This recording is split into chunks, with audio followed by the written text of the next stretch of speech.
בואי חלה, בואי חלה, לך דודי לקראת קלה.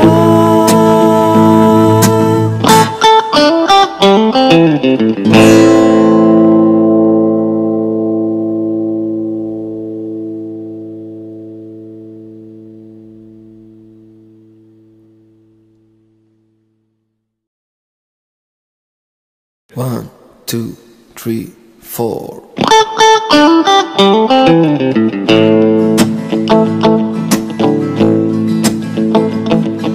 לך דודי לקראת קלה, בני שבת נקבלה. לך דודי לקראת קלה, בני שבת נקבלה.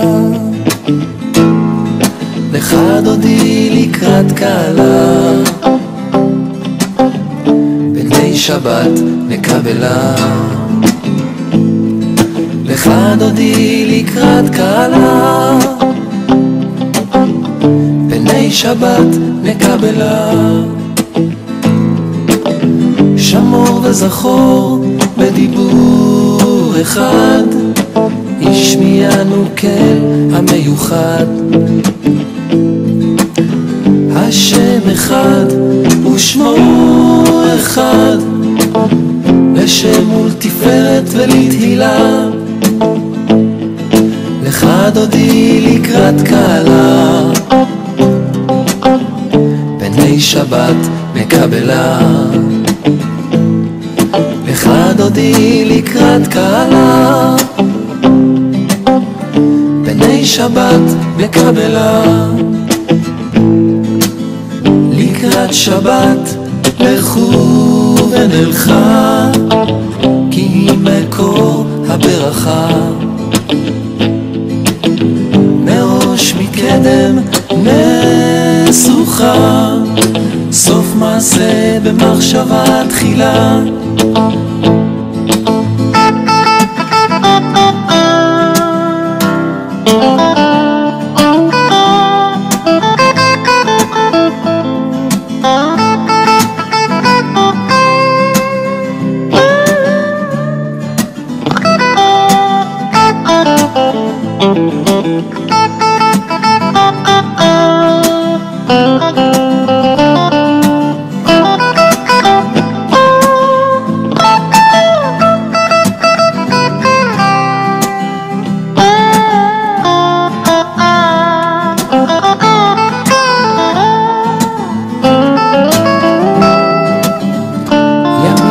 שמאל תפרוצי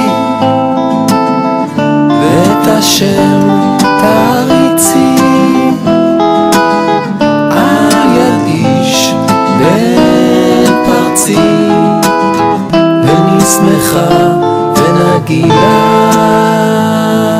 לך דודי לקראת קלה,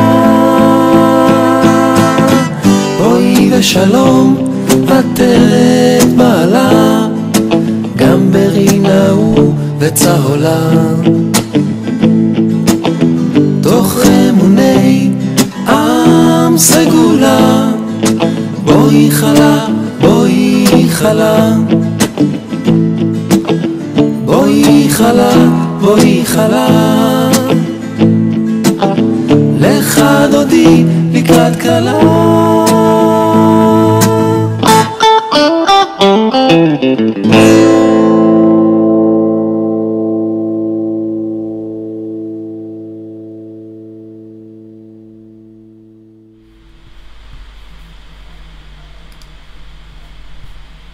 שבוע טוב, שלום à tous et à toutes, בעזרת השם, שבוע טוב וחודש טוב, בעזרת השם, que ce soit un mois d'adoucissement de la rigueur. C'est Rabbi Nachman nous dit que il faut oser parce que le mois de Elul, c'est un mois de Tchouva, mais en plus le mois de le Rosh Chodesh, c'est la racine de la tchouva. Donc on est dans le mois de la tchouva et le Rosh Chodesh lui-même c'est la racine de la tchouva, parce que Rabbi Nachman il explique que le fait que maintenant, quand c'est Rosh Chodesh, Akadosh Baruch Hu lui-même il fait tchouva, kavichol si on peut parler comme ça, c'est-à-dire Hachem il dit amenez pour moi un sacrifice parce que j'ai fauté, c'est-à-dire j'ai fait une erreur, j'ai diminué la lune. Pourquoi Hachem il nous a dit ça? Parce que pour nous ouvrir la porte du repentir. Si maintenant lui-même Hachem il regrette d'avoir diminué la lune, c'est-à-dire d'avoir diminué l'évidence d'Hachem dans ce monde, alors nous, combien on doit profiter de ce moment-là pour oser et demander à Hachem de vraiment nous ouvrir les yeux, nous ouvrir le cœur en douceur, parce que on est tous bien intentionnés, mais le problème c'est qu'on ne voit rien, on est dans l'obscurité. Et ça vient du fait que la lune a été diminuée, c'est-à-dire tout le côté représentatif, tout le côté application, il a été diminué. Donc l'évidence, elle est vraiment loin de nous. Et on a besoin de faire énormément de travail, d'imagination, d'émouna pour arriver à avancer, parce que le monde entier il va dans l'autre sens, il va dans la logique et dans des constats d'échec et des choses qui sont complètement opposées à la Kedusha.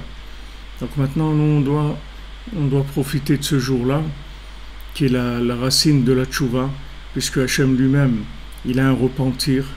C'est une façon de parler, mais c'est Hachem qui le dit, donc on peut le croire. Hachem il dit voilà, amenez pour moi une offrande, j'ai fait une erreur de diminuer la lune, c'est-à-dire que le fait que j'ai diminué la lune, c'est ça qui a entraîné tous vos problèmes. Donc nous, on doit profiter et oser ce jour-là de Rosh Chodesh de demander à Hachem. Il ne faut pas hésiter. Alors Mazal Tov à M. Zenou, qui est son anniversaire, qui est né Shabbat, Bezat Hashem. Priez pour nous, priez pour le monde, Bezat Hashem.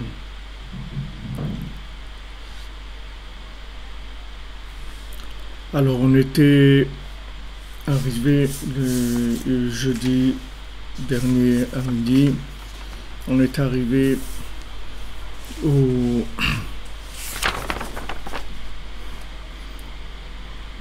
Rabbi Nathan nous a parlé du Shabbat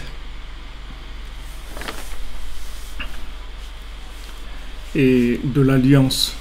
Donc le Shabbat, on avait expliqué que c'était la réparation de l'alliance, puisque le fait que maintenant on monte dans Shabbat, c'est-à-dire on monte dans l'idéal, là on retrouve les éléments en pleine évidence, dans toute leur intensité, et après on revient dans l'action et on revient dans les choix permanents.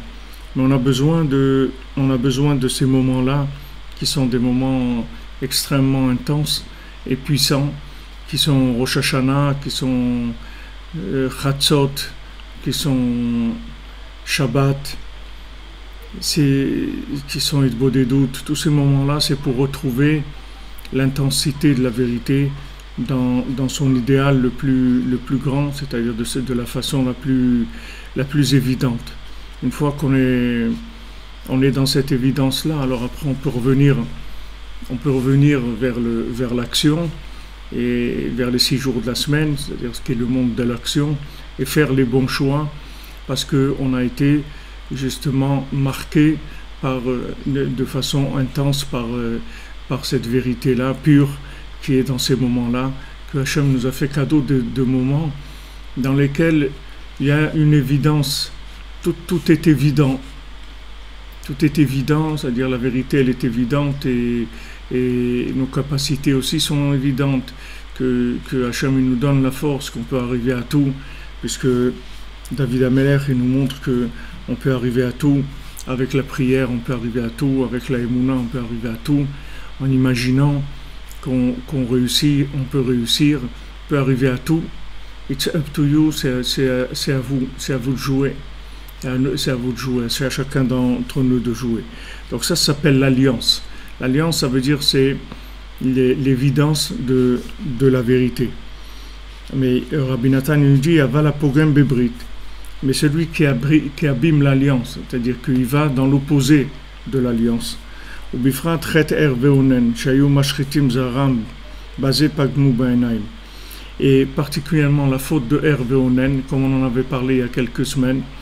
La faute de veonen, qui étaient les enfants de Yehuda, c'était que ils voulaient pas justement donner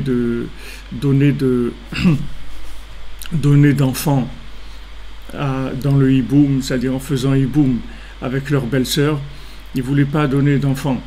Et ils étaient, donc on avait expliqué qu'ils étaient ra ben et Hachem, c'est-à-dire qu'ils étaient mal, mauvais aux yeux d'Hachem. Et en fait, mal en hébreu, ça veut dire la mila, mal, c'est-à-dire quelqu'un qui est mal, c'est-à-dire c'est quelqu'un qui a fait la mila. Et c'est écrit que mal, c'est valeur numérique de 70. C'est-à-dire qu'un bébé, quand il naît, avant qu'il fasse la mila, alors il est mal. Il est mal, c'est-à-dire il est mal comme on dit en français. Et quand il va être mal, alors après, il va avoir un peu mal, mais il sera plus mal après.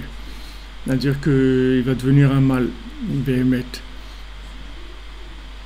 Alors, il y a 70 facettes de la Torah, il y a 70 approches de la vérité dans le monde, qui sont des angles tous aussi valables les uns que les autres, qui sont des approches de la vérité.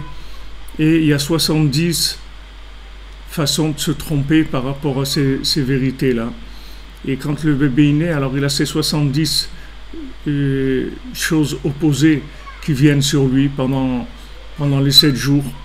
Et le 8e jour, alors par le fait que maintenant il va faire la mila, on va lui enlever toutes ces 70 façons erronées de vivre, ces concepts erronés de la vie, pour entrer dans les 70 côtés valables de la vérité, des angles pour capter Hachem de façon valable.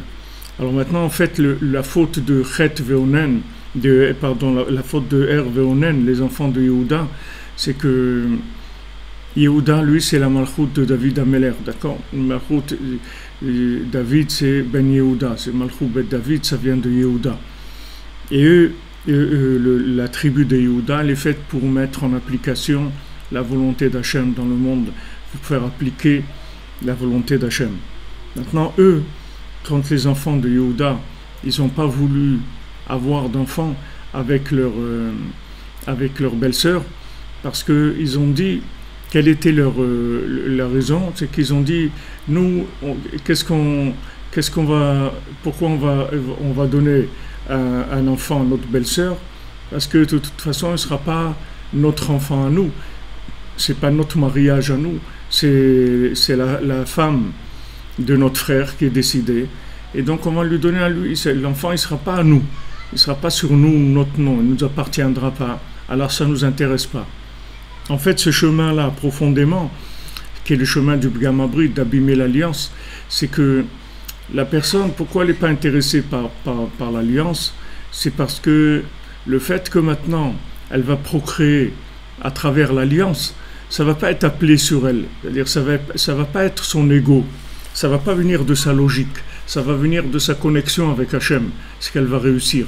Et ce qu'elle va réussir, elle va être obligée de l'attribuer à Hachem et pas à elle-même. Et ça dérange beaucoup.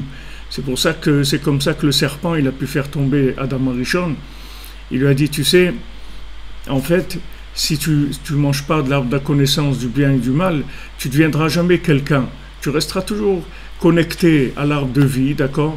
Mais tu ne seras pas quelqu'un. Tu ne vas pas ressentir que quand tu fais quelque chose, ce sont tes propres décisions, ce sont tes propres capacités. Tu ne vas pas te sentir grandir à travers ce que tu vas faire. Tandis que si maintenant tu comprends, alors tu vas être à travers ce que tu comprends. Et quand tu vas faire quelque chose, ça va vraiment être ce ce que toi tu veux faire. Pas que tu es connecté sur la vie et tu reçois des informations à travers la connexion. En fait c'est ça le Pgam Abrit. C'est pour ça que abîmer l'alliance, la racine, ça vient de la logique. C'est-à-dire la logique, c'est le refus de la dépendance, de faire nommer notre réussite sur Hachem. On veut réussir nous-mêmes. On ne veut pas réussir en connexion avec Hachem. Parce que si on réussit en connexion avec Hachem, ça ne s'appelle pas une réussite. Vous voyez, David Amelech, il a réussi, mais il ne peut pas dire j'ai réussi à aucun moment, parce qu'il n'avait aucune sensation d'avoir réussi quoi que ce soit, puisque c'était tout avec de la prière. Il a dit Ani Tfila, moi je suis prière. Donc tu vois, tout ce que j'ai là, en fait c'est de la prière. Alors on dit, mais c'est pas à toi alors. Eh bien il dit non, c'est Hachem qui me l'a donné. Oh, mais c'est pas vraiment à toi. Parce que si c'était à toi vraiment, tu te serais débrouillé tout seul. Maintenant, chaque chose tu pries, c'est-à-dire c'est pas vraiment à toi. Voilà comment le Yetzer Hara il attaque, voilà comment Esav il attaque. Et ça, c'est la définition même du Pgam Abrit, de ce qui s'appelle le Pgam Abrit, d'abîmer l'alliance. Alors, ce qui est intéressant de voir dans l'Écoute Moharan, Rabbeinu dit dans la Torah 87, dans la deuxième partie de l'Écoute Moharan, Rabbeinu il parle de Elul, et il parle de Pgam Abrit, il parle d'abîmer l'alliance et de réparer l'alliance. Et en fin d'enseignement, à la fin de cet enseignement, alors Rabbeinu il dit voilà, et maintenant toutes les kavanot de Elul, c'est-à-dire tous les concepts de Elul, ils sont dans l'enseignement 6 du côté Moharan. Alors on va voir là-bas dans l'enseignement 6 et tu vas essayer d'approfondir cet enseignement jusqu'à ce que tu puisses arriver à faire quelque chose grâce à cet enseignement, et ça c'est la réparation de l'alliance. Alors il y a un rapport direct entre ces deux enseignements. En fait il y a pas de dans la Torah 6, on voit pas vraiment que Rabbi Nachman il parle de l'alliance. Rabbi Nachman il parle de la tchouva et dit que de faire tchouva c'est de supporter l'affront et de se taire, et avec ça on va vider le côté gauche du cœur dans lequel il y a le mauvais sang, c'est-à-dire qui nous fait fauter, et grâce à ça après on arrive à la parole, et avec ça on retrouve le pouvoir, mais le pouvoir d'Hachem, pas notre pouvoir à nous. Alors là-bas il y a un rapport entre le pouvoir d'Hachem et notre pouvoir, où Rabbi Nachman dit que chacun il doit diminuer ses honneurs et augmenter l'honneur d'Hachem. C'est ça le but. Et cet enseignement-là, il est donné comme adresse par l'enseignement 87, dans lequel Rabbi Nachman il parle de la réparation de l'alliance et de la façon de trouver son conjoint. Alors, je vous en avais parlé déjà. Trouver son conjoint, ça veut dire maintenant trouver le rapport harmonieux, exact avec son conjoint, de manière à pouvoir procréer dans tous les sens du terme, avoir des enfants, mais aussi de la même manière que physiquement il y a des choses qui se passent, des moments d'ovulation, des choses, etc. pour avoir un enfant. De la même manière, spirituellement aussi, il y a un rapport d'harmonie dans le couple qui permet d'enfanter en permanence, c'est-à-dire d'avoir tout le temps de la procréation qui soit en fait des révélations d'Hachem, des âmes qui vont parler d'Hachem, qui vont révéler Hachem dans le monde. Même si physiquement on ne les voit pas, mais ce sont des âmes qui sont là, qui révèlent Hachem. C'est ce que Sarah et Abraham, ils avaient comme enfants. Abraham et Sarah, ils avaient beaucoup d'enfants. En effet, Asher Asu Becharan, ils avaient beaucoup d'enfants qu'ils ont fait dans la ville de Haran.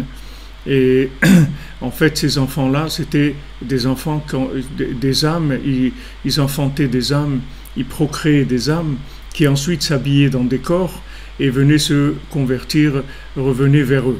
Donc Abraham et Sarah, ils n'avaient pas du tout la sensation qu'ils étaient stériles, parce qu'ils avaient tout le temps en fait des enfants. Alors Rabbi Nachman, il explique là-bas, comme je vous l'ai dit, qu'il y a 4 niveaux de zivug, c'est-à-dire d'avoir son conjoint. Il y a le premier niveau où on n'arrive pas à se trouver parce qu'on est tellement à l'envers que même si on se rencontre, on ne va pas se reconnaître, parce que les gens, ils ont la tête tellement à l'envers dans la logique. Et d'ailleurs, c'est extrêmement étonnant, c'est de voir que plus les gens ils vieillissent et ils sentent que ça devient difficile pour eux parce qu'ils ont avancé dans l'âge, et plus ils sont exigeants dans le mariage, alors que normalement, la logique même, elle voudrait dire le contraire. Mais on voit que non, que la personne, en fait, l'éloignement qu'il a de son zivug, c'est parce qu'il va d'après sa logique. Tout le monde a son zivug.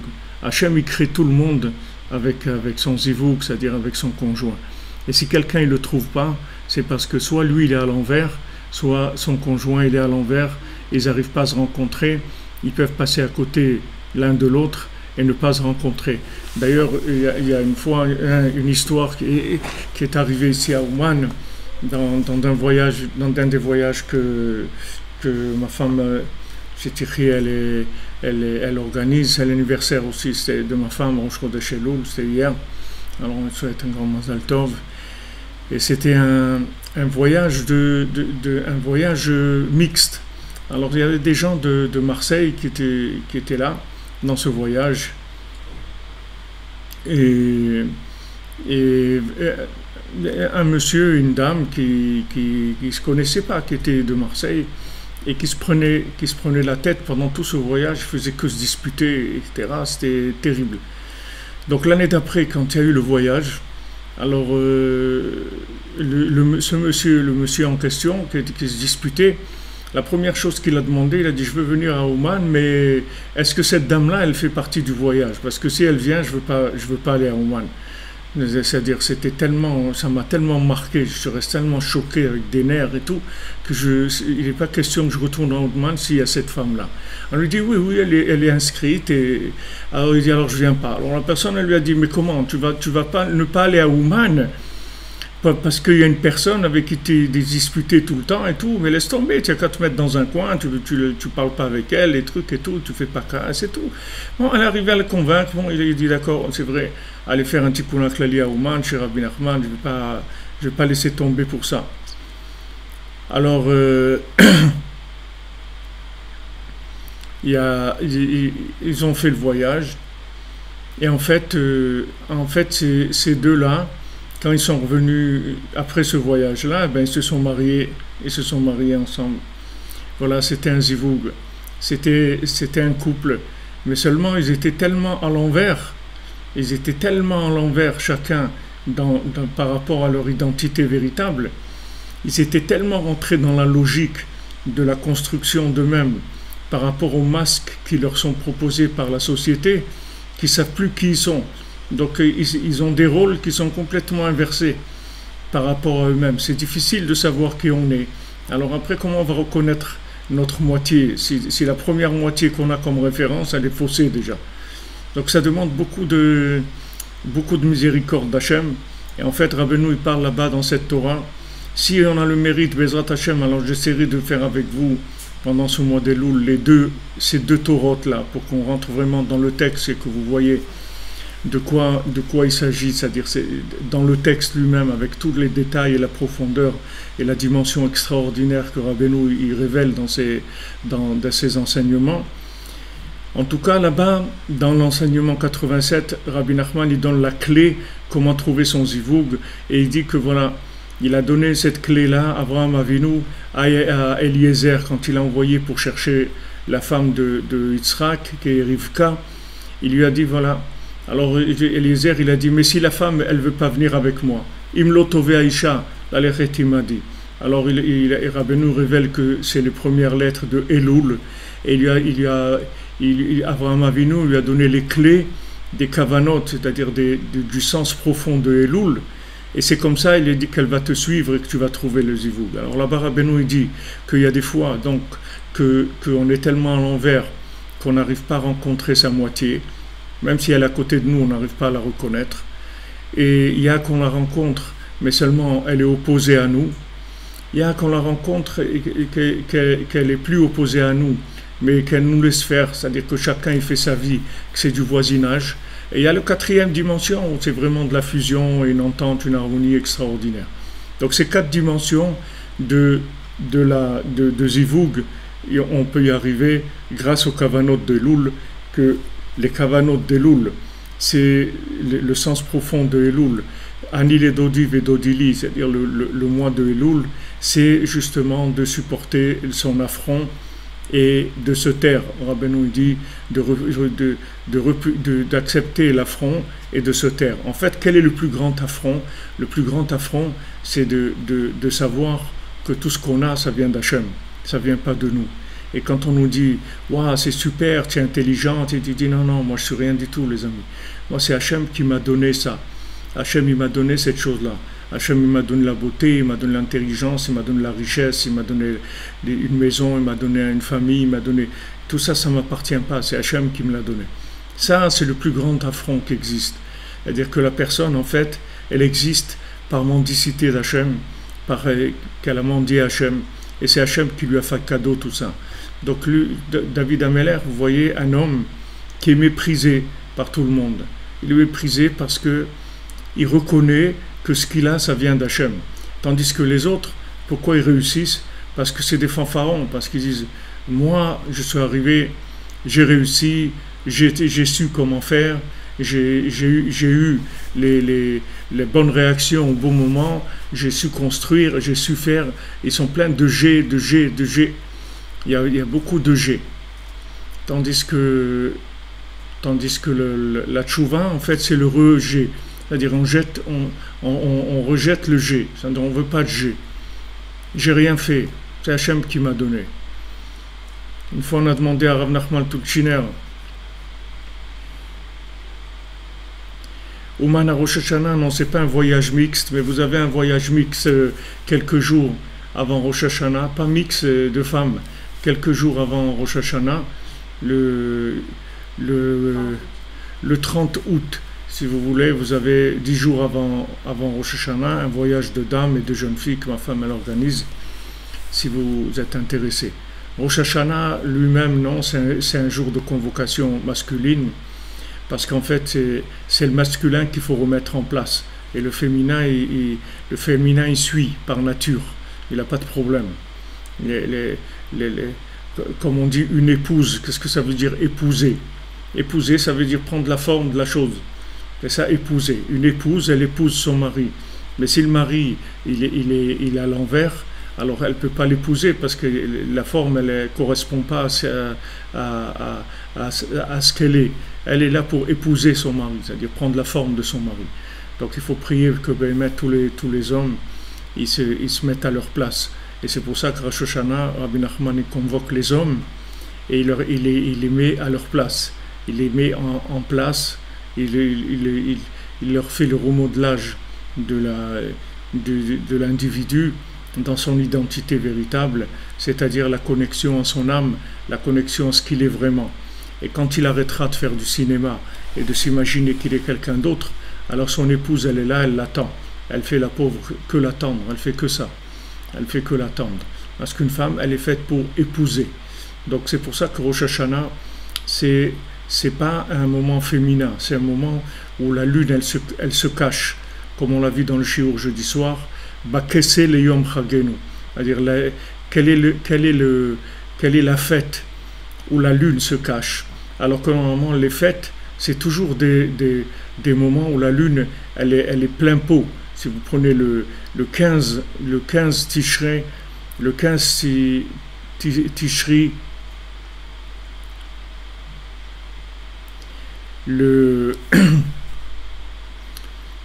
c'est Sukkot, c'est la pleine lune. Le 15 Nissan, c'est Pessah, c'est le 15. Ce sont des fêtes qui sont très grandes, très fortes, et elles viennent le 15, c'est-à-dire en pleine lune, pour montrer que c'est des moments en fait d'harmonie et de fusion. Mais Rosh Hashanah, non. Rosh Hashanah, c'est la lune qui se cache. En fait, tous les gens, tous les hommes qui viennent à Rosh Hashanah, c'est une convocation du tzaddik pour une réparation, pour remettre le pouvoir à sa place. Quand on fait la prière à Rosh Hashanah, c'est le premier jour des 10 jours de repentir. Donc on dit Amelech, Amelech, le roi, Amelech HaKadosh, Amelech HaMishpat, on dit le roi, le roi, le roi. C'est quoi le roi? C'est-à-dire reconnais que toi, t'es pas un roi. Toi, t'es pas un roi. T'es pas un roi. Le roi, c'est Hachem. Le roi, c'est Hachem. Tu es venu pour reconnaître le roi du monde, le roi des rois, qui est Akadosh Baruch Hu. Donc maintenant, tous les hommes qui ont la tête à l'envers et qui pensent qu'ils sont capables et ils sont intelligents, ils sont forts, etc., ils ont besoin qu'on remette la tête en place, c'est-à-dire de savoir que Béhémet, on ne sait rien et que tout ce qu'on a, c'est uniquement par cadeau d'Hachem et on le remercie et on lui dit, voilà, c'est toi le roi, c'est toi qui m'as donné tout ce que j'ai, ça t'appartient et je suis le résultat de ce que tu as voulu que je sois dans ce monde et je te remercie pour tout ce que tu m'as donné. Donc c'est une réparation particulièrement masculine. C'est un tikkun masculin, c'est-à-dire que c'est un moment où c'est le côté masculin qu'il faut remettre en place, parce que c'est là où la logique elle est le plus présente, c'est chez l'homme, et c'est là où il trébuche le plus. C'est par cette logique-là que la base, c'est qu'il pense qu'il est quelqu'un, qu'il est libre, qu'il est indépendant, qu'il réussit, etc. Donc ça, c'est la réparation c'est le lien, si vous voulez, que Rabbi Nachman y fait, qui est une révélation extraordinaire, parce que c'est la clé de la réparation du monde. Et même quand une personne nous demande, c'est vrai que le voyage à Ouman, de toute façon, c'est une renaissance. Ça, c'est sûr, n'importe quel moment de l'année. Mais à Rosh Hashanah, c'est une convocation masculine pour remettre la tête en place. Alors maintenant, les gens qui viennent à Rosh Hashanah, comme demande monsieur Jacques, il demande, mais s'il y a beaucoup de maris aussi, c'est des maris qui viennent. Mais les maris aussi, ils ont besoin. Pourquoi ils s'appellent mari? Parce qu'il doit se marier tout le temps avec son épouse. Tout le temps, il doit se remarier avec son épouse.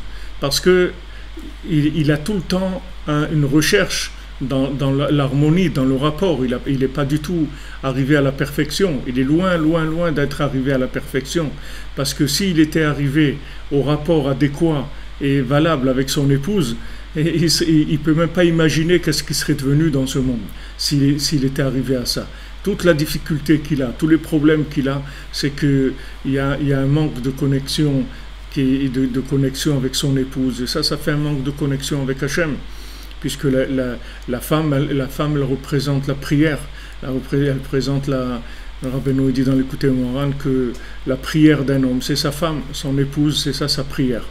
Donc maintenant, vous comprenez que si quelqu'un il a des problèmes d'orgueil, donc il n'a pas de prière.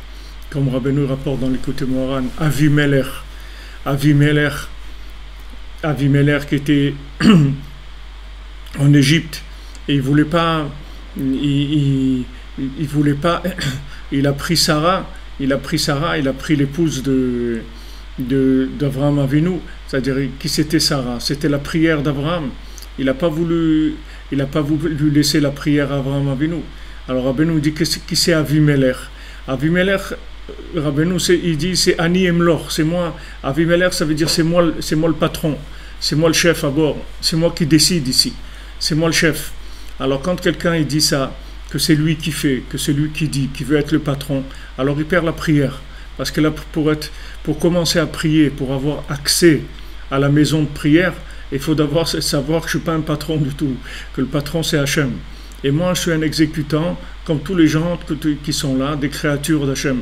Moi je suis une créature humaine, il y a des créatures qui sont animales, végétales, minérales. Moi je suis une créature d'Hachem et je dépends de lui, comme une plante elle dépend d'Hachem, une pierre ou un animal, les êtres humains ils dépendent tous d'Hachem.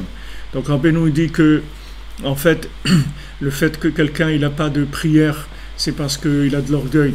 Et donc Rabbeinu il parle de l'orgueil dans cette Torah 97. Et là-bas il dit que 87 pardon, dans la deuxième partie du côté Moran. Et là-bas il dit Rabbeinu qu'il y a deux alphabets. Il y a l'alphabet quand on le lit à l'endroit, qui est Aleph Bet Gimel Dalet, et il y a l'alphabet qu'on appelle Tashrak. Le Tashrak, c'est l'alphabet à l'envers. On commence par la dernière lettre, Tav, après Shin, après Resh, après Kouf, on remonte comme ça jusqu'au Aleph. Alors Rabbeinu dit quand l'homme il a de l'orgueil, au lieu de lire à l'endroit, il est à l'envers. Ce que je vous ai dit tout à l'heure, que l'homme il est à l'envers s'il a de l'orgueil. L'orgueil, ça veut dire quoi? Ça veut dire se baser sur ce que je comprends et pas se baser sur la prière. Pas se baser sur la connexion, mais se baser sur la compréhension déconnectée. De la compréhension déconnectée. Il y a de la compréhension connectée et de la compréhension déconnectée. La compréhension déconnectée, c'est de l'analyse pure. C'est-à-dire, c'est se baser sur son intelligence et croire que voilà, maintenant je fais comme ça, je vais décider, je vais comprendre, je vais faire, etc. sans mettre de la prière dedans. Alors ça, si vous voulez, c'est le principe masculin à l'envers. Donc c'est lui qui a besoin d'être réparé. Ça, il faut le réparer, et ça vient avec la convocation de Rosh Hashanah. C'est une convocation, et Rabbeinu il dit que tout celui qui croit en Dieu, qu'il soit chez moi à Rosh Hashanah.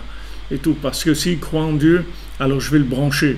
Je vais le brancher. Vous voyez, ici, il n'y a pas que des juifs, il y a des non-juifs, il y a des gens de toutes sortes de religions qui viennent, parce que tous, ils cherchent la connexion. C'est ça que les gens, ils cherchent, la connexion avec Hachem. C'est ce que cherche tout individu sur terre, et c'est ce qui va le mettre à l'endroit. Alors, Rosh Hashanah, c'est fait pour remettre les choses à leur place. On va mettre la tête en place. Une fois qu'on aura mis la tête en place, tout le reste après, ça va se mettre en place.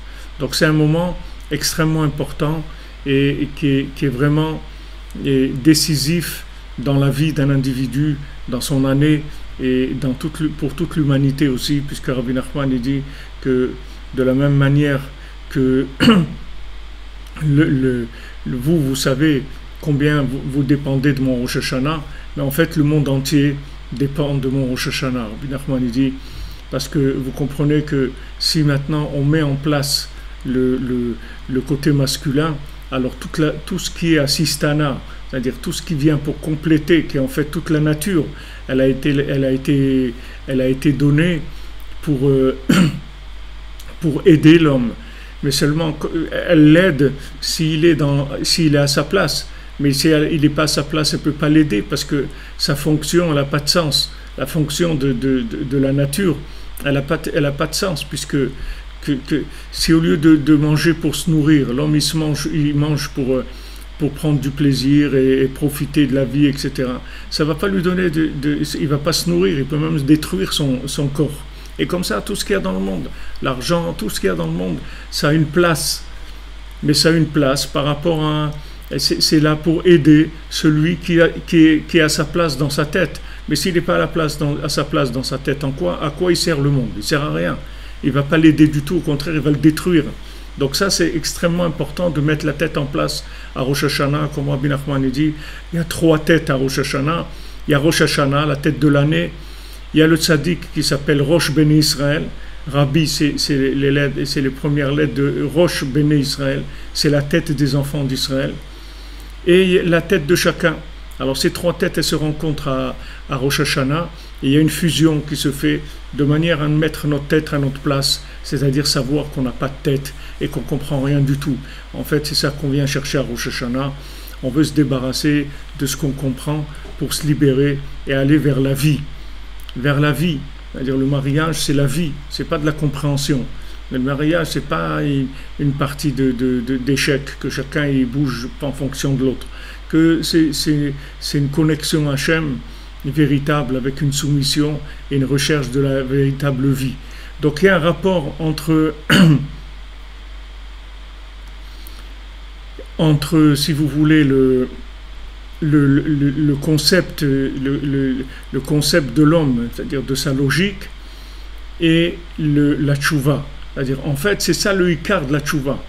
Le ikar de la tchouva, faire tchouva, c'est-à-dire se repentir, revenir vers Hachem, c'est en fait arriver à se débarrasser de la confiance qu'on a dans notre logique, de l'habitude qu'on a, du réflexe logique, réflexe de la réflexion. C'est de ça qu'il faut se débarrasser.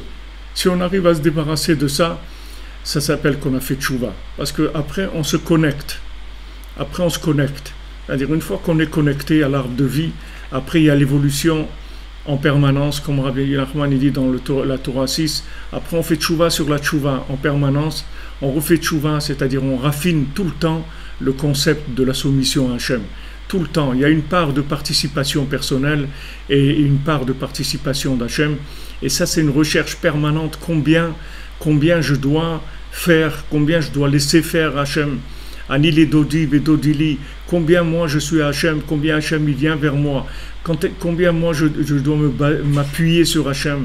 Et combien je dois faire avec ce que Hachem il m'a donné déjà comme atout, tout en sachant que tous ces atouts, toutes ces capacités que j'ai, c'est qu'un cadeau d'Hachem qui m'a donné par rapport à ce que j'ai à faire sur terre. Donc l'harmonie entre ces éléments-là, c'est ça la véritable tchouva. Donc Bezrat Hachem, Blineder, Hachem donne la possibilité, si j'arrive à trouver quelques heures, parce que bon, même en faisant très vite, il va falloir quand même quelques heures, quelques dizaines d'heures même, pour essayer. C'est une Torah, la Torah 6, que j'ai déjà faite, qui se trouve quelque part dans nos cours. Je ne vais pas vous dire, mais ça s'appelle la Torah 6 sur Elul, dans tous les enseignements, dans les 3000 ou 2000 et quelques vidéos vous avez sur YouTube. Mais Blineder, on va essayer de la faire parce que c'est aussi très, très lié avec toute notre étude ici. Puisque Rabbi Nathan, il parle ici du Gamma Brit, c'est-à-dire du problème de l'alliance. C'est en fait que les deux frères, ils voulaient pas donner vie à un enfant qui ne soit pas appelé sur leur nom. C'est-à-dire qu'ils disaient, eh bon, écoute, moi je suis intéressé, d'accord, je fais un tableau ou je fais une musique si je signe. Mais si maintenant personne ne saura jamais, n'entendra parler de moi, et ils vont venir, ils vont voir cette œuvre magnifique, mais moi je ne serai pas présent, alors ça ne m'intéresse pas. Ça ne m'intéresse pas. Mais si maintenant on dit que cette œuvre-là c'est Hachem, mais c'est bien, non, d'avoir révélé Hachem dans le monde. C'est pas extraordinaire. Non, l'homme il dit non, si c'est pas me signer par mon nom, alors ça m'intéresse pas. C'est ça le Gamma Brit. C'est-à-dire de pas vouloir vivre avec la prière. Parce que ça donnera une conscience tout le temps qu'en fait ce que j'ai obtenu, je l'ai obtenu par mendicité, parce que je demandais à Hachem. Je ne l'ai pas obtenu avec mes forces. C'est-à-dire que en fait je suis un incapable et j'étais obligé de prier. Et voilà, Hachem il m'a donné. Mais c'est pas mes propres capacités. Alors que ça, c'est complètement faux. Parce que la véritable capacité, c'est la capacité de prier. C'est ça la capacité. Qu'est-ce que c'est quelqu'un de capable sur terre? C'est quelqu'un qui est capable de construire une maison pour Hachem, pas pour lui. Parce que sa maison, elle va partir à lui. Même s'il construit un château, même s'il construit la tour de Trump, un jour il va partir. Un jour, il va s'en aller et elle s'appellera la tour de Trump ou de son fils ou de son petit-fils ou d'un avocat qui l'aura prise parce que c'était des trucs gouvernementaux, n'importe quoi. Comme finissent toutes les histoires d'argent dans ce monde et toutes les appartenances et tout ce que quelqu'un a pu acquérir dans un monde qui est passager. Le monde est passager. On est nous tous des passagers à bord, ici, dans ce monde-là. Donc il faut investir dans l'éternité, il ne faut pas investir dans du passager, ça ne sert à rien. Tout ce qu'on va investir dans du passager, on va nous le prendre après. On va nous le prendre parce que ce n'est pas un monde qui est fait pour ça. Les gens ils s'accrochent à des choses comme s'ils allaient rester dans ce monde-là pour l'éternité. Mais il faut faire la part des choses. Il y a des choses qui sont éternelles dans ce monde et il y a des choses qui sont passagères. Donc il faut investir dans l'éternité. Investir dans l'éternité, ça veut dire avoir servi à révéler Hachem dans le monde. C'est ça ce qui s'appelle l'éternité. L'éternité, ça veut dire que je me suis investi à faire connaître Hachem. Comment? Ce que j'ai obtenu, je l'ai obtenu en le demandant à Hachem. Pas par mes propres forces. Et même quand j'ai la possibilité de faire quelque chose, je prie quand même pour montrer que je sais que même cette réussite-là, qui est un peu fixe chez moi, par exemple quelqu'un qui a un don pour la musique, ou il a un don pour ça, ou un don, il reconnaît que ce don, pourquoi ça s'appelle il a un don? Si c'était quelque chose de lui-même, pourquoi on l'appellerait un don? On dit que celui-là, il a un don pour ça. Pourquoi on l'appelle un don? On a dit, celui-là, voilà, il s'est construit, il a des capacités, c'est quelqu'un de grand, etc. Pourquoi on l'appelle un don? Parce que c'est un don d'Hachem. Tout ce qu'on a dans ce monde, c'est un don d'Hachem. Donc il faut reconnaître que c'est un don, c'est tout ce que Hachem y veut. Alors maintenant, si on se met au service d'Hachem, et on dit, regarde, Hachem, moi, je suis à ton service, fais de moi ce que tu veux, ce que tu as besoin sur terre que je devienne, pour l'honneur de ton nom, voilà, fais-moi devenir ça. Moi, je veux te servir. C'est-à-dire que te servir, ça veut dire servir, que ma vie te serve à toi, c'est-à-dire à te révéler dans le monde. C'est ça la véritable conception de la vie sur terre. C'est ce qui s'appelle être un être vivant, c'est ça qui s'appelle avoir la tête en place. C'est de savoir que, en fait, mon bénéfice à moi, si je veux gagner, si je veux optimiser mon passage sur terre, c'est en m'investissant dans la révélation d'Hachem. Construire une maison pour Hachem, pas pour moi. Parce que ma maison à moi, elle sera prise en héritage après des disputes, après des trucs, ou par des notaires, ou par des gouvernements, par n'importe quoi. Tandis que si je construis une maison pour Hachem, jamais personne ne la prendra, parce qu'elle c'est la maison d'Hachem, elle va être éternelle. Tout ce que j'ai fait pour révéler le nom d'Hachem, ça sera éternel. Donc c'est ça la faute de Er et Onen. Les enfants de Yehuda, c'était ça leur faute. Eux, la tribu de Yehuda, que normalement, ils sont là pour prier, parce que Yehuda, c'est Yehudi, ça vient de quoi? Le nom Yehuda, ça vient de Hoda'a, c'est-à-dire de Apa Modé Hachem, je vais remercier Hachem, je vais dire merci à Hachem. C'est ça le nom de Yehuda, c'est qu'il remercie Hachem pour ce qu'il a. Hachem, il lui a donné ce qu'il lui a donné. Il dit merci mon Dieu. Il montre au monde le chemin de remercier. Et là, les enfants de Yehuda, ils veulent pas rentrer dans ce chemin-là. Ils disent non, nous on est capables, on veut faire des choses de par nous-mêmes, etc. On ne veut pas maintenant être des gens qui logiquement, ils ont l'air nuls comme ça, que tous sont obligés de prier et tout, ça ne nous intéresse pas. Ah bon, ça ne t'intéresse pas, ben sache que si ça ne t'intéresse pas, ben tu n'as rien à faire ici. Donc Hachem, il les a enlevés du monde, parce qu'ils ont fait cette faute-là. Alors, Rabbi Nathan, il nous dit que le fait que maintenant, ils n'étaient pas intéressés par donner la vie à travers la connexion, à travers la prière, puisque maintenant cette vie-là, elle ne leur appartenait pas, puisque ça ne venait pas de la logique, c'était c'était leur frère, mais ça allait venir l'enfant, il allait venir d'une épouse qui n'est pas leur épouse en fait, qui était l'épouse de leur frère. Donc vraiment, ça ne leur appartenait pas. Donc ça entraîne qu'il y a un problème dans les yeux. C'est-à-dire que maintenant, la semence elle-même de l'homme qui permet d'enfanter, ça vient des yeux. C'est la lumière des yeux, en fait. C'est une force physique qui vient de la lumière des yeux. Comme c'est écrit dans le Shulchan Aruch, c'est écrit que celui qui fait cette faute-là, c'est-à-dire d'avoir des semences en vain, chas v'shalom, alors il baisse sa vue, c'est-à-dire qu'il fait baisser en fait sa vue entre les yeux d'Hachem et la vision de la vie de ce monde. Il sépare entre les deux niveaux de vue, c'est-à-dire il abîme ses yeux. Ça a mis ses yeux, c'est-à-dire qu'il conçoit, quand il regarde quelque chose, il ne regarde pas avec l'œil comme il faut voir la chose. Il ne regarde pas la chose connectée.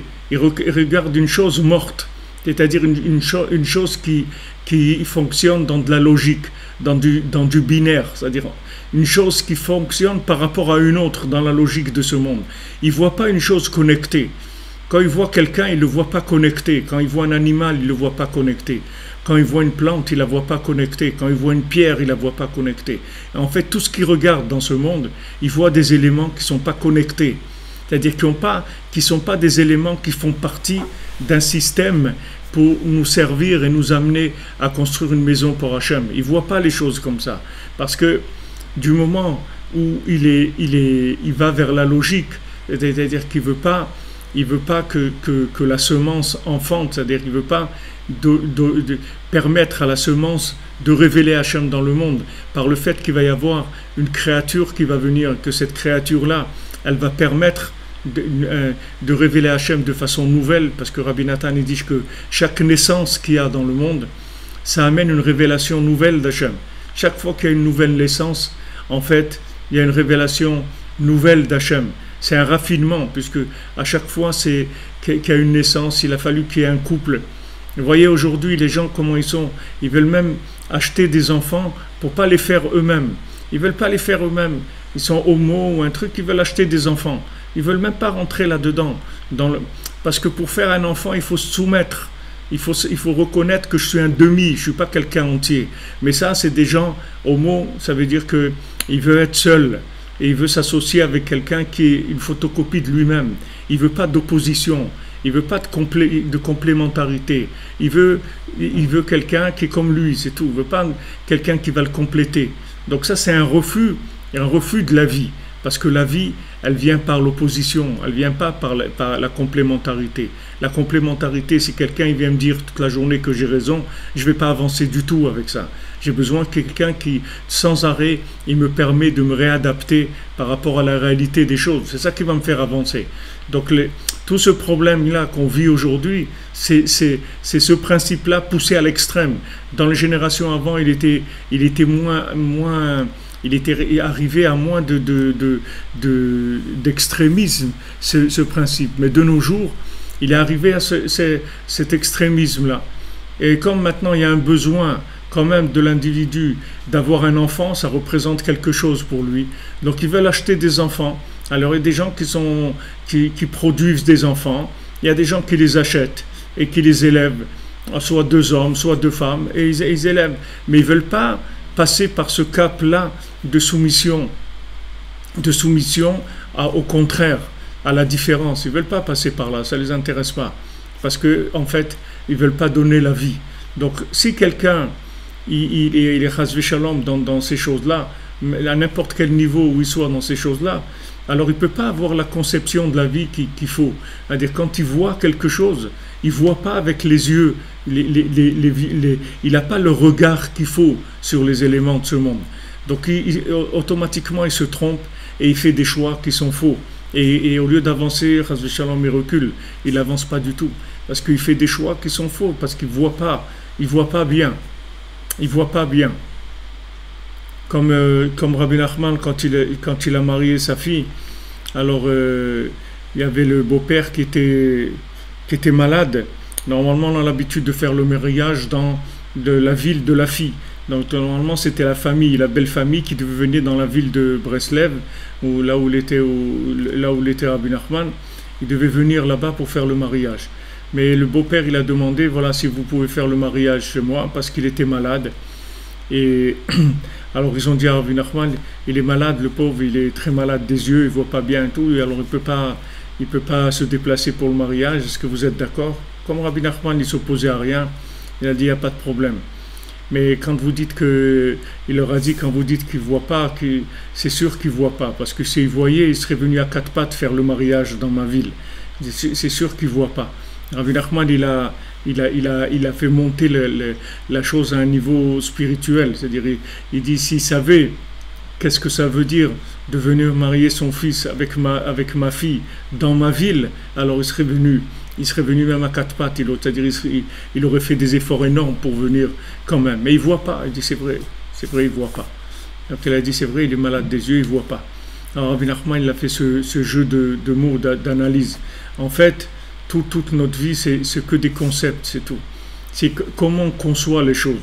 C'est pour ça qu'il vaut mieux mettre sa vision des choses de côté et prendre la vision d'un maître comme Rabbi Nachman, comme Rabbi Nathan, de prendre des concepts de vie comme eux, ils nous les donnent. On sera beaucoup plus garanti sur la réussite de notre passage sur terre, je peux vous le dire. Parce que si on suit notre tête, on est tellement fou aujourd'hui, c'est-à-dire notre vision de la vie, elle est tellement à l'envers, avec toutes ces générations, c'est tout ce qui s'est passé depuis la destruction du temple, 2000 ans comme ça, où le monde n'a pas un repère fixe sur terre, c'est tellement difficile, surtout aujourd'hui qu'on est dans le 50e port de la Touma, dans le 50e port de l'impureté. c'est tellement difficile, comme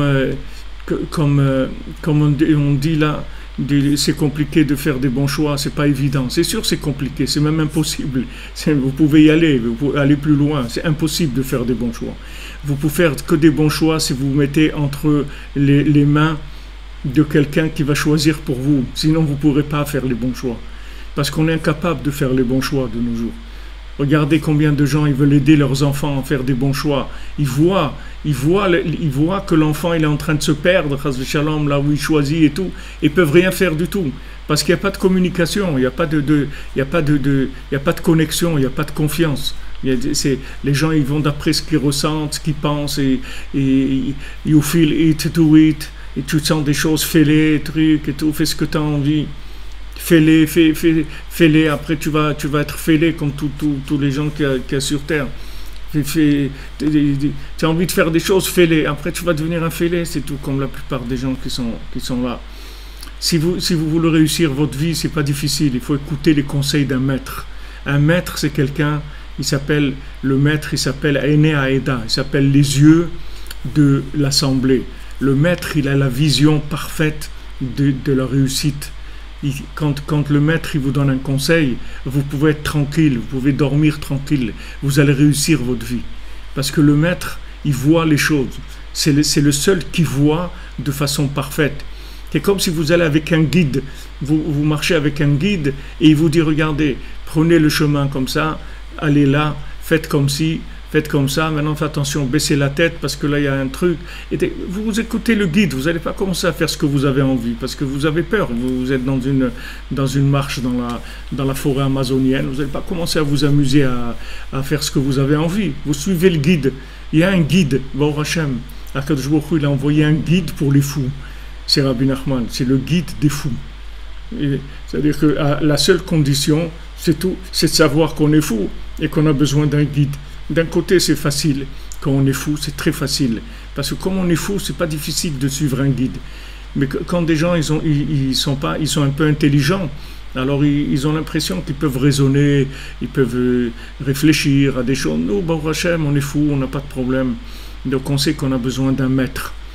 On a besoin d'un maître. Et celui qui écoute le maître, il a réussi, c'est tout. C'est vraiment pas compliqué. Donc Rabbi Nachman, il donne des conseils simples. Ces conseils-là, ils sont simples, ils sont extrêmement puissants et ils sont extrêmement réparateurs. Et si vous faites ces conseils-là, vous avez une garantie que vous avez réussi votre vie. C'est vraiment pas difficile. De nos jours, on ne peut pas s'orienter d'après nos choix à nous parce qu'on n'a pas de tête. On n'a pas de tête, la tête dans la 50e porte, elle ne marche pas. C'est que de l'imagination, c'est tout. Les gens ils disent, ouais, mais je pensais que ça allait marcher. Moi, je croyais que ça allait être bien. Ah, je croyais que j'allais pouvoir. Ah, je croyais que ça allait faire ça. Tu croyais. Du coup, je croyais. Ok. Écoute, tu as un maître. Tu as un maître qui a été envoyé pour la génération, pour résoudre le problème de la génération. Donc tu peux l'écouter quand il te dit de parler avec Dieu, de te lever au milieu de la nuit, de venir à Ouman faire un tikkun klali. Tout ce qu'il te dit de faire, tu peux le faire. Tu peux être sûr que c'est ça qui va te faire réussir ta vie. Pas compliqué. Il faut juste avoir un peu confiance. Et de toute façon, dans le niveau de folie dans lequel on est, je veux dire, je vois pas tellement quel choix quelqu'un il peut avoir. Quel choix qu'encore quelqu'un il peut imaginer que dans sa vie, il va pouvoir faire les bons choix et il est intelligent, etc. Vraiment, c'est quand vous voyez avec le temps combien de dangers que vous avez passé, à côté desquels vous êtes passé dans votre vie, combien des choix que vous auriez pu faire qui auraient détruit votre vie complètement, et Baruch Hashem vous a été sauvé. Combien on a besoin à chaque fois comme ça d'être réorienté, comme le GPS on nous recalcule l'itinéraire sans arrêt, recalcule d'itinéraire par rapport à des modifications qui ont eu lieu, par rapport à des erreurs qu'on a faites. Donc on a vraiment besoin de ça, parce que nos yeux, comme il dit Rabbi Nathan ici, ils ne voient pas clair. והדרבה, הקליפות והסטרה הרעה מקבלים הטיפות של עניים שמזיקי אלמן ומזיקים את העולם. Et au contraire, si Chas de Shalom, quelqu'un il a des écoulements en vain, alors il y a les forces négatives qui s'accaparent de ça. que c'est de la lumière des yeux en fait, et avec ça ils font du mal au monde parce qu'ils amènent des concepts dans le monde qui sont complètement faux, c'est-à-dire ils manipulent ces énergies là, ils en font des concepts qui sont complètement faux et qui amènent l'humanité à la destruction. Exactement, qu'on dit que un aveugle, c'est comme un aveugle. Mamache, on est aveugle, même si on voit, on voit que des bêtises, c'est tout. Qu'est-ce qu'on voit? De la télé, des trucs, des images, des trucs. On n'a pas une vision profonde des choses, qui voit les choses connectées. On ne vit pas en connexion.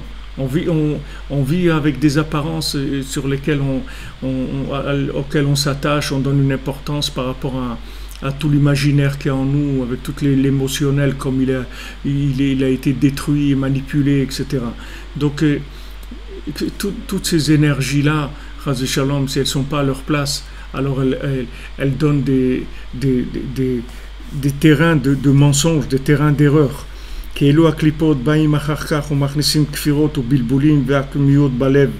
Parce que ces clipotes-là, c'est-à-dire ces côtés négatifs qui s'alimentent de cette lumière des yeux, qui s'alimentent de cette semence-là, elles rentrent de l'hérésie dans la personne, elles troublent la personne, elles lui entourent son cœur, elle lui fait toutes sortes de bilboulim, de choses dans le cœur. Et qu'est-ce qu'ils veulent? Éloigner la providence divine. Ils veulent isoler la personne en lui disant: ah non, il faut que tu te débrouilles tout seul. Tu sais, ici, hein, si tu t'aides pas toi-même, il n'y a personne qui t'aidera. Tu sais, dans ce monde-là, c'est un monde c'est la jungle, c'est un monde toutes sortes de paroles pour essayer d'isoler la personne et de lui enlever la confiance dans Hachem. Pour savoir que Hachem, au contraire, Hachem il est là, et il est là pour m'aider, et il veut m'aider, et Hachem il m'aime, et il veut faire tout pour m'aider, et donc je peux avoir confiance en lui, recevoir tous les éléments dont j'ai besoin. Au contraire, toute la création, elle va se mettre à mon service, parce que justement j'ai confiance dans Hachem. Je sais qu'Hachem il m'aime, je sais qu'Hachem il est avec moi, je sais qu'Hachem il m'a créé parce qu'il m'aime. Il ne faut jamais oublier ça, qu'Hachem il m'a créé parce qu'il m'aime, il m'aime profondément. Donc il veut ma réussite. Seulement il faut que je lui fasse confiance, c'est tout. Quand je vais avec mon cerveau, je me trompe. Alors toutes ces clipotes, c'est-à-dire toutes ces énergies négatives, elles sont là que pour essayer de nous amener vers la solitude, l'isolement, nous faire croire qu'en fait on est seul et on doit se débrouiller, réfléchir comment on va. On n'est pas seul. Ouvrez la bouche. Et vous allez voir que vous n'êtes pas seul. Parlez avec Dieu, vous ne serez pas seul. Parlez avec le tzaddik, ayez confiance dans Rabbi Nachman, parlez avec lui, faites appel à lui, allumez une bougie pour lui, demandez-lui des choses, vous verrez que vous n'êtes pas seul. Vous n'êtes pas seul du tout. Au contraire, on attend toutes les énergies spirituelles qu'il y a dans les mondes supérieurs. Et ici, elles attendent qu'une seule chose, c'est de pouvoir vous aider. C'est la seule chose que toute la création attend. Tout ce qui a été créé, tous les anges, ils attendent une seule chose, c'est de vous aider. Parce que l'homme, c'est le centre du monde. C'est la chose la plus précieuse que Hachem a créée, c'est l'être humain, avec son choix. Et on veut l'aider à faire les bons choix. Et tout ce qu'il y a est là pour nous aider à faire les bons choix. Seulement, il faut avoir confiance en sachant qu'on est vraiment perdu et que la logique elle nous en fait tout le temps des entourloupettes, tout le temps notre logique.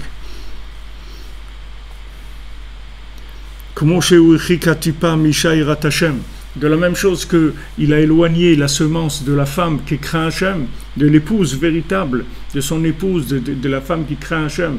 Alors après, la lumière de la providence, elle s'éloigne de lui, c'est-à-dire il n'arrive pas à croire dans la lumière de la providence que Hachem va dans chaque détail résoudre les problèmes de sa vie. Donc il est perdu, il est là dans ce monde, il est perdu. Mais en fait, il n'y a personne qui est perdu, on est tous assistés et Hachem il ne demande qu'une seule chose, c'est à nous de nous aider seulement. Il faut se connecter, il faut se soumettre, il faut prendre conscience qu'on a besoin d'Hachem, on a besoin du tzaddik, plus que ce qu'on n'a jamais eu besoin depuis la création du monde. Mais d'un autre côté, quand on a ça, alors tout devient facile, tout devient évident. Et c'est la réussite, Bezant Hashem. Alors, chez Chodesh Tov, un bon mois de Elul, un bon chemin vers Rosh Hashanah.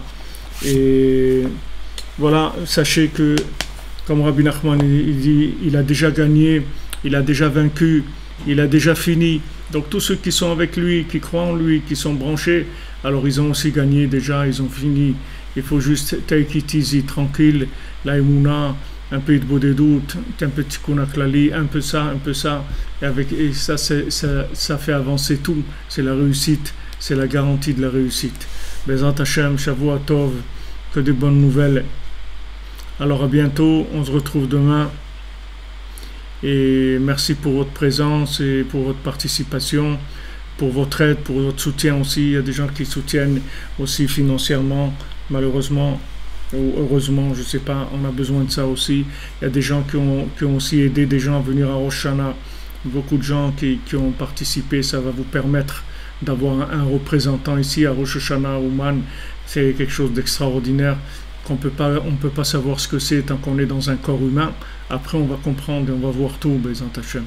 Be'atzlacha, merci de votre présence, votre attention, votre écoute.